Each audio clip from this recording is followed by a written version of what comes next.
마태복음 16장 16절에 베드로가 주는 그리스도시요 살아계신 하나님의 아들이라고 자기의 신앙을 고백했습니다. 예수님께서 들으시고 그 신앙 고백 후에 교회를 세우시겠다고 말씀하셨습니다.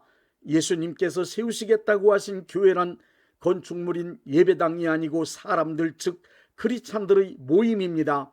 따라서 신약 성경에서 교회라고 쓰인 단어는 건물이 아니고 당연히 사람인 크리스천들의 모임을 말하는 것입니다. 그러므로 우리는 크리스천들의 모임인 교회와 교회가 사용하는 건물인 교회당 혹은 예배당을 확실하게 구별할 수 있어야 합니다. 교회는 한문의 가르칠 교 모을 해로 교회란 사람들의 모임을 뜻합니다. 당연히 교회란 예수 그리스도의 사람들 즉 예수 그리스도를 머리로 하여 조직된 크리스천 공동체입니다. 건물은 예배 드리는 집에 집당자를 붙여 예배당 혹은 교회가 사용하는 건물에 집당자를 붙여 교회당이라고 표기하는 것이 옳습니다.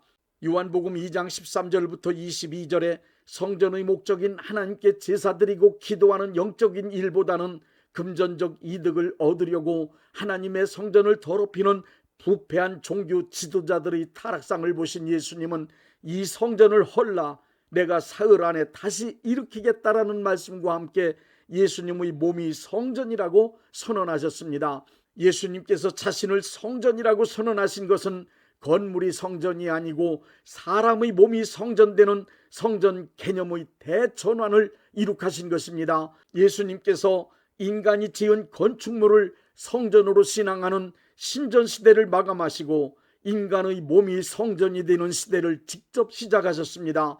예수님은 요한복음 4장에서 하나님께 드리는 예배는 장소보다 참되게 예배드리는 사람이 중요하다고 말씀하셨습니다. 그래서 하나님은 영과 진리로 참되게 예배드리는 사람을 찾으신다는 것입니다. 고린도전서 3장 16절의 말씀을 보십시오. 크리스천들을 향하여 너희는 너희가 하나님의 성전인 것과 하나님의 성령이 너희 안에 계시는 것을 알지 못하느냐라고 기록되어 있습니다. 성령님이 강림하신 후 성전의 명확한 개념은 건물이 아닙니다. 구약의 성전에 여호와 하나님의 이름을 모셨듯이 예수님의 이름을 영접하여 자신의 지성소에 모신 사람이 곧 성전입니다. 물과 성령으로 거듭난 사람, 성령 하나님께서 내주내지하시는 크리스찬이 바로 하나님의 성전입니다. 그런 의미에서 교회란 건축물이 아니라 하나님의 성전인 크리스찬들의 모임을 말하는 것입니다. 이제 교회의 필수적 기능 6가지를 말씀드리겠습니다. 첫째, 예배를 드려야 합니다. 교회가 하는 일 가운데 가장 중요한 것은 하나님께 예배드리는 일입니다. 예배의 목적은 하나님께 영광을 돌려드림으로 하나님을 기쁘시게 하는 데 있습니다. 예배를 의미하는 대표적인 히브리어 아바드는 봉사, 섬김이란 뜻으로 서비스와 유사한 개념입니다.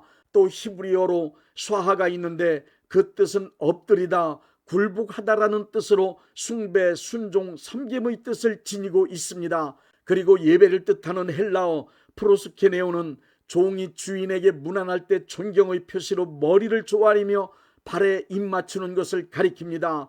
예배를 나타내는 영어의 워십은 존경받을 만한 가치가 있는 존재라는 뜻을 지니고 있습니다. 이렇게 여러 단어의 뜻을 종합해보면 하나님이 이 세상에서 가장 위대하시고 존귀한 분이시라는 것을 알고 그에 합당한 찬양과 경배로 하나님께 영광을 돌려드리는 것이 예배입니다. 히브리서 10장 12절부터 18절에 의하면 우리가 드리는 복음적 예배의 의미는 한 번의 죽음으로 영원한 대속의 제물이 되신 예수 그리스도를 기억하고 그 은혜에 대하여 감사와 찬송을 드리는 것입니다.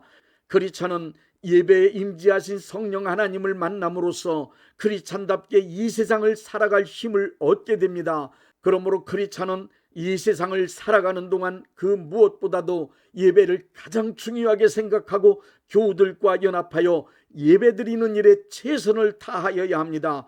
둘째, 친밀한 교제를 나누어야 합니다. 헬라어로 친교를 뜻하는 코이노니아란 공유하다, 남과 함께 나누다, 그리고 다같이라는 뜻을 지니고 있습니다. 갈라디아서 6장 6절 말씀의 뜻으로 보면 좋은 것, 즉 자기가 받은 하나님의 은혜와 복을 함께 나눈다는 의미인데 이는 교회 내에서 다른 사람과의 친밀한 교제를 말합니다. 따라서 코이노니아의 참된 의미는 에베소서 1장 4절에 있는 사도 바울이 관용어처럼 언급한 그리스도 안에라는 구절 그대로 예수님을 믿는 믿음 안에서 친밀함이라 할 수 있습니다. 고린도전서 1장 9절의 말씀에 의하면 하나님께서는 우리를 그리스도와 교제하도록 부르셨습니다. 이 교제는 단순히 개인적인 친밀함의 경험에 그치는 것이 아니라 에베소서 4장 16절에 나와 있듯이 그리스도의 몸인 교회를 이루는 조직의 기초가 됩니다.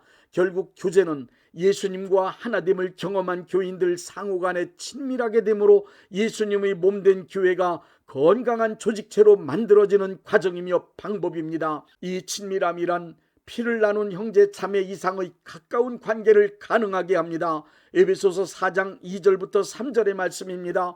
모든 겸손과 온유로 하고 오래 참음으로 사랑 가운데서 서로 용납하고 평안의 매는 줄로 성령이 하나 되게 하신 것을 힘써 지키라. 한 몸이 된다는 것은 그리스도와 연합함을 말할 뿐 아니라 다른 성도들과도 연합된다는 말씀입니다. 같은 교회의 구성원이 되었다는 말은 하나님을 아버지로 섬기는 형제 자매로 하나님의 가족이 되었다는 뜻입니다. 셋째, 복음을 전파해야 합니다. 교회를 에클레시아라고 하는데 그 뜻은 멸망받을 세상으로부터 불러냄을 받아 하나님의 나라를 향하여 가고 있는 거룩한 사람들의 무리 성도입니다. 거룩할 성 무리도를 써서 성도라고 하는 것입니다. 마태복음 28장 18절부터 20절에 너희는 온 천하에 다니며 복음을 전파하라고 말씀하셨습니다. 목적은 멸망받을 세상 사람들을 구원하여 성도 즉 하나님의 자녀가 되도록 만들기 위함입니다.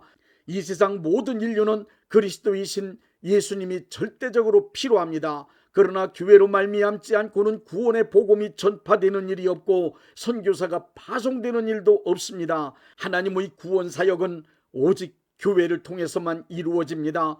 예수님은 인류 구원 사역인 복음 전파를 교회에 맡기시고 성령님의 역사하심을 통하여 그것을 이루어 갔습니다. 그러므로 교회는 불신자들의 구원을 위하여 복음 전파의 열망을 가져야 합니다. 그리고 복음을 전파하는 데 총력을 기울이고 아낌없는 헌신을 해야 합니다. 넷째, 구제를 해야 합니다. 구제란 크리스천이 간직하고 있는 하나님의 크신 사랑을 이 세상 사람들에게 표현하는 행위입니다. 바울서신의 마지막 부분은 항상 연보에 관한 이야기가 강조됩니다. 그렇게 강조한 연보의 목적은 대부분이 구제를 위한 것이었습니다. 이렇게 신약의 교회는 많은 연보를 거둬서 구제하는 일에 최선을 다한 것이 특징입니다. 구제란 어려운 처지에 놓인 사람들을 해면하지 않고 또한 말로만 위로해주거나 긍휼히 여기는 것으로 끝나지 않고 구체적이고 실제적인 방법으로 도와주는 사랑의 실천을 말합니다. 야고보서 2장 15절부터 17절 말씀입니다. 만일 형제나 자매가 헐벗고 일용할 양식이 없는데 너희 중에 누구든지 그에게 이르되 평안히 가라, 덥게 하라, 배부르게 하라 하며 그 몸에 쓸 것을 주지 아니하면 무슨 유익이 있으리요. 이처럼 행함이 없는 믿음은 그 자체가 죽은 것이라. 구제는 교회가 이 세상에 내놓을 수 있는 아름다운 덕목 중 하나입니다. 다섯째, 거듭나고 양육되는 과정을 도와줍니다. 교회는 교인들이 거듭나고 성숙한 신앙인이 될 수 있도록 말씀과 신앙생활을 교육하고 훈련시켜주는 곳입니다. 그래서 교회를 어머니라고 부르기도 하는 것입니다. 에베소서 4장 16절에는 온몸이 각 마디를 통하여 도움을 입음으로 연락하고 결합하여 각 지체의 분량대로 역사하여 그 몸을 자라게 하며 사랑 안에서 스스로 세우느니라. 교회의 구성원 중 성숙한 이들은 새신자들이 성숙한 교인이 될 수 있도록 양육되는 과정을 돕게 됩니다. 지어져가는 건물이란 말씀도 같은 뜻입니다. 에베소서 2장 20절부터 22절에는 너희는 사도들과 선지자들이 터 위에 세우심을 입은 자라. 그리스도 예수께서 친히 모퉁이 돌이 되셨느니라. 그 안에서 건물마다 서로 연결하여 주 안에서 성전이 되어가고 너희도 성령 안에서 하나님이 거하실 처소가 되기 위하여 그리스도 예수 안에서 함께 지어져 가느니라. 우리 크리스천들은 교회에서 각자 맡은 역할에 충실히 봉사함으로 서로를 성장 성숙시킴으로 하나님의 성전 즉 교회를 완성해 가고 있습니다. 여섯째, 예수님의 재림을 기다리며 준비해야 합니다. 성경 말씀엔 교회는 신부이고 그리스도 예수님은 신랑으로 비유했습니다. 그래서 신약에 쓰인 교회라는 단어 에클레시아의 앞에는 여성을 표하는 정관사 해를 붙여 해 에클레시아라고 합니다. 교회가 신랑을 기다리며 준비하는 여성인 신부와 같음을 강조하기 위해서입니다. 신랑을 기다리는 신부에 비유된 교회는 이 땅에 예수님께서 다시 오시는 크고 놀라운 사건을 염두에 두고 철저히 준비해야만 합니다. 우리 크리스찬은 예수님께서 이 땅에서 하시던 일을 교회에 부탁하시고 승천하셨다는 사실을 잊지 말아야 합니다. 뿐만 아니라 예수님은 이 땅에 반드시 다시 오신다는 약속을 믿어야 합니다.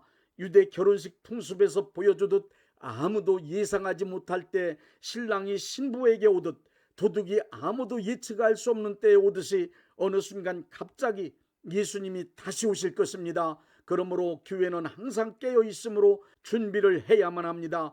참된 크리스찬이 모인 성숙한 교회는 재림 날짜와 재림 장소를 찾아 고민하고 염려하며 방황하거나 거짓된 사람들에게 유혹되지 않습니다. 항상 깨어 기도함으로 성령 충만을 유지하고 말씀에 굳게 서 있기 때문입니다.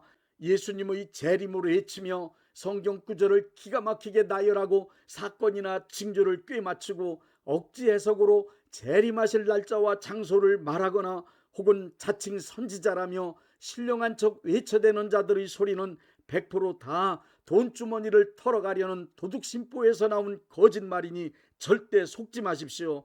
참된 신앙생활로 준비된 사람에겐 예수님의 재림이 언제 어디서 이루어지든 전혀 염려할 일이 아닙니다.